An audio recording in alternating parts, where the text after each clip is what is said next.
Hello, welcome to What's Bubbling at ZIM. I'm inventor Dan Zen, and ZIM, ZIMjs.com, is an open source framework to make interactive media on the HTML canvas.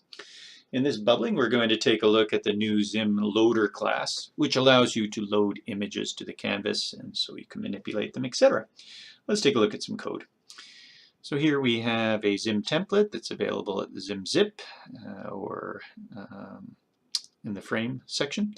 And it is a fit template that we're using. We scroll on down. Here's our call to the loader. And here's what we do when the loader has loaded.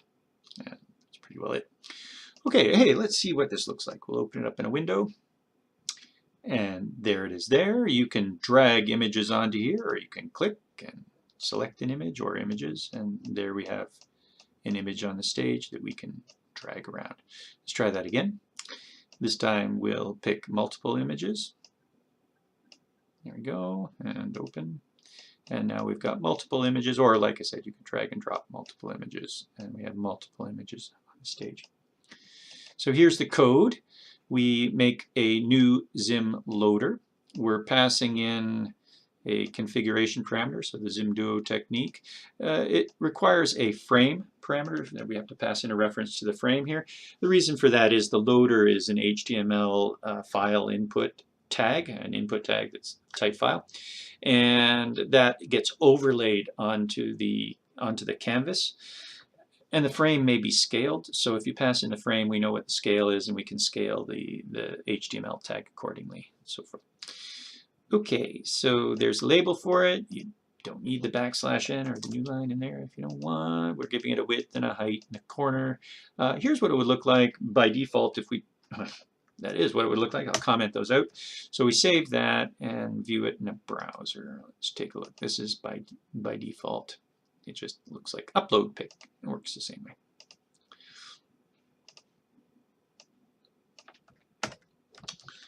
And there's a corner. Okay, this extends, by the way, the loader extends a ZIM button, which extends a ZIM container. But anyway, the ZIM button has more features as well, many more features you can put in here. You don't have to have a corner. You can have different border or no border, et cetera, et cetera. So take a look at the documentation for loader, and you'll see what we mean there.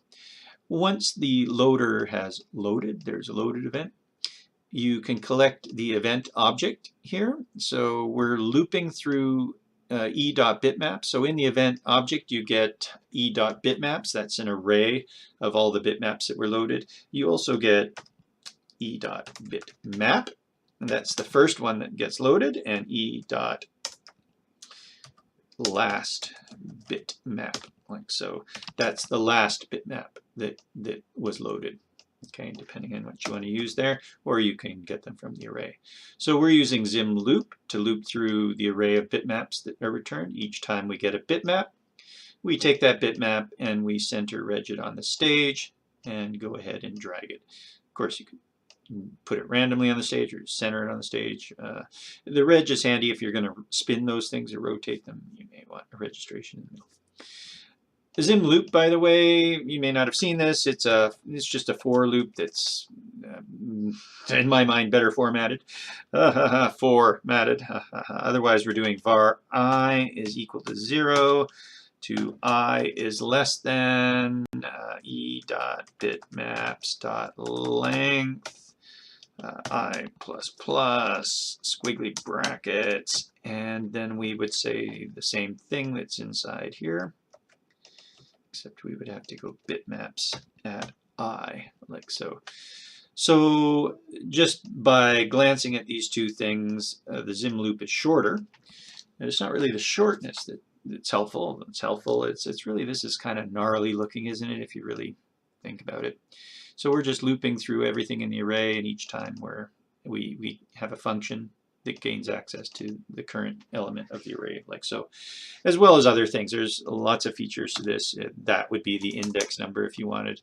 If you wanted to reverse that, often you want to, if you're removing things, you want to reverse when you remove things. So you would just go true here, and that loops in reverse. And there's other parameters that you can pass in there too, so desire, if you don't want to start at 0, for instance.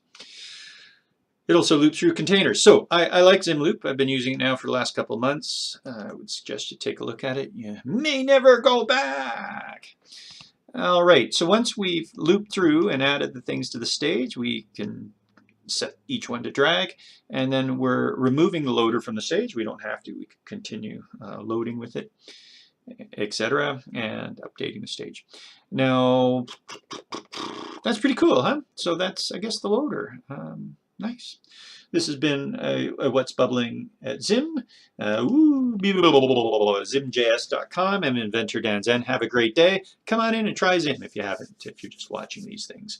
It's a lot of fun, really easy, tons of stuff to do.